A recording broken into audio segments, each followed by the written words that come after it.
So here would be an example exploit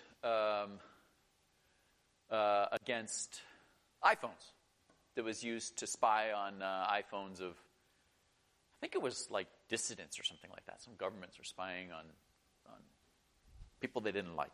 And so how did this exploit work? They found a vulnerability in Safari that you go to a malicious web page and it could exploit a buffer overrun. But that alone wasn't enough because Safari was using ASLR in depth. Let's see. What do they do?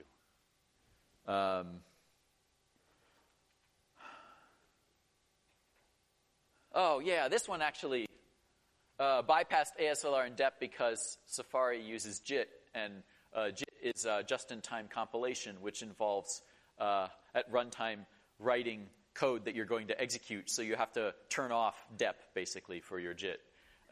So then they use that to to write malicious code that they could then execute. But now that was still running inside this sandboxed application that was user level.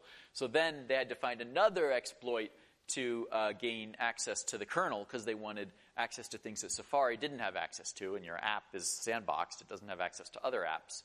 So they found a second vulnerability in the kernel that enables code execution, but the kernel was using dep and ASLR, so that wasn't directly exploitable. So then they had to find another vulnerability that revealed the addresses inside the kernel addresses. So they would exploit that vulnerability to learn de-randomized address space layout in the kernel so that then they could finally exploit this vulnerability to do code execution in the kernel, and then they had complete control of your phone. Okay, so this is the kind of things that attackers have to do, chain together multiple exploits to achieve what they're trying to accomplish. And like, how did that work? Like, the exploit in Safari was doing one of these use after free vulnerabilities we talked about, where there was an object that was freed, but then the code happened to use it after it was freed. And this was found in the JavaScript interpreter, which was really good for the attackers because the attackers could write JavaScript malicious JavaScript that was fed by a malicious web page that could then invoke this API and gain a lot of control over what was happening and exactly when. And so they could arrange to execute code that would allocate an object in memory. They allocated an array that was ginormous. They allocated an array that was small. And then they triggered the use after free, and now they got a pointer to a second object, a second JavaScript object, that happened to share the same memory, but with a different type.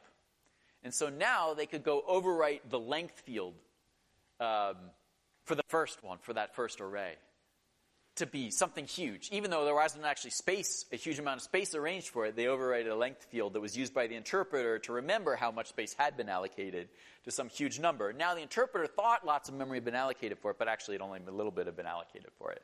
And so now they could do array accesses inside this array that the interpreter thought was huge, so let them read anywhere in memory, basically, or write anywhere in memory.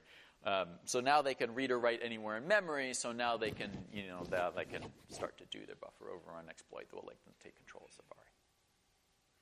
So I'm just giving you a sense of the kind of complexity of exploits today to defeat these code hardening. It's not impossible, but we made the attacker's life harder. Okay. Any questions about this stuff? Yeah.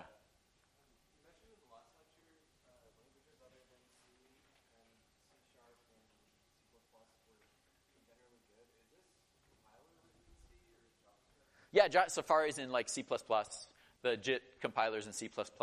So yeah, if we could like roll back time and go back and write it in a memory-safe language, then we wouldn't have these problems. But it's not feasible. We've got an existing enormous amount of code in our browser.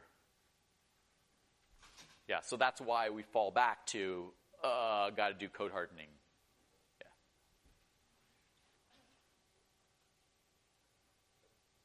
Okay, enough said about code hardening. Oh, yeah?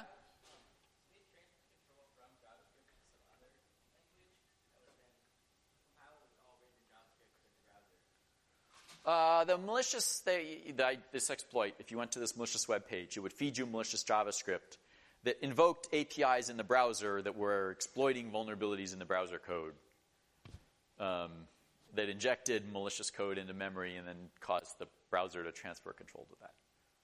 So I guess you could say their attack stuff was all in malicious JavaScript, but it did in the end involve getting their malicious payload into memory and then causing the browser to start executing that. So that was kind of machine code.